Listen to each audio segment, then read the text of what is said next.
Alay. Mangga kawan sebulan. Yo, dua. Awak pun dah baru kawan nak. Dari apa? Unda warifunya kali wah.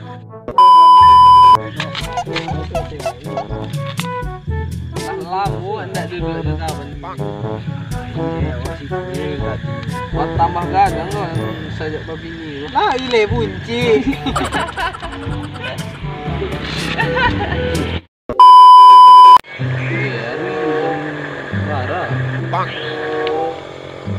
Nampak itu loh kawan. Kawan itu salah sibuk main HP Itu sih radio jadi gini gua kawan. Teragak waktu buat kawan nak minum juga kawan. Mailangan suntuk awak kawan. Dia awak anda baru kini ya. Wah agia lu kawan apa seketek. Oh. Motivasi bertele kawan mah. Nah itu nama dia.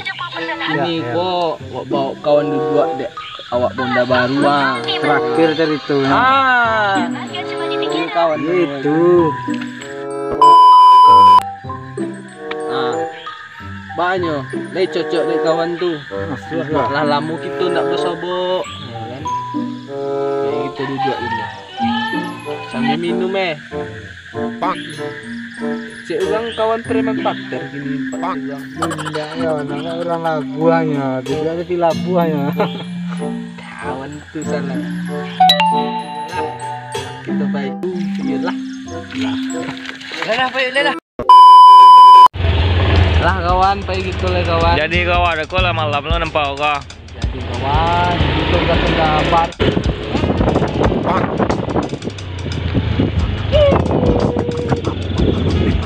Kawan lain lo gila-gila nampak bonda kau. Kawan, tapi awak tadi sudah pakai nama happy wak kawan. Oh iyalah kawan, awak sama gitu. Gas kawan. Gas, kancang kawan. Oh, dek banyak penyebaran COVID Jadi orang virus corona nama orang. Ini kau awak lebok masker. Untuk kawan je untuk awak. Yang penting kita sehat kawan. Walaupun kita minum kan, yang penting kita sehat kawan. Ya kawan.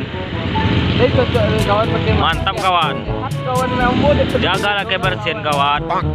Kebersihan itu beda kawan. Oh beda tuh kawan. Jauh kawan mah. Demi menghindari COVID-19 ya kawan. Betul kawan. Pakailah masker demi keselamatan Anda sendiri.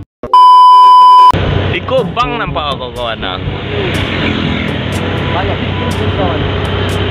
Kalau di bank tuh bako dilarang masuk masker kawan. Di bank tuh wajib masker wak kawan.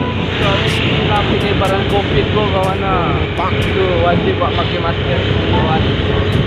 Nang kecil orang kawan masuk ke mesin ATM tuh nggak boleh pakai masker, helm. Itu demi menjaga. Ya ndak kedua orang mencilok kawan.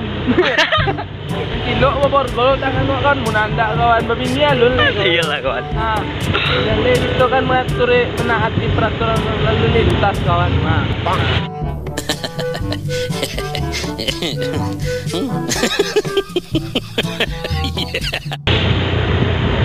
Dari jalan kawan tu.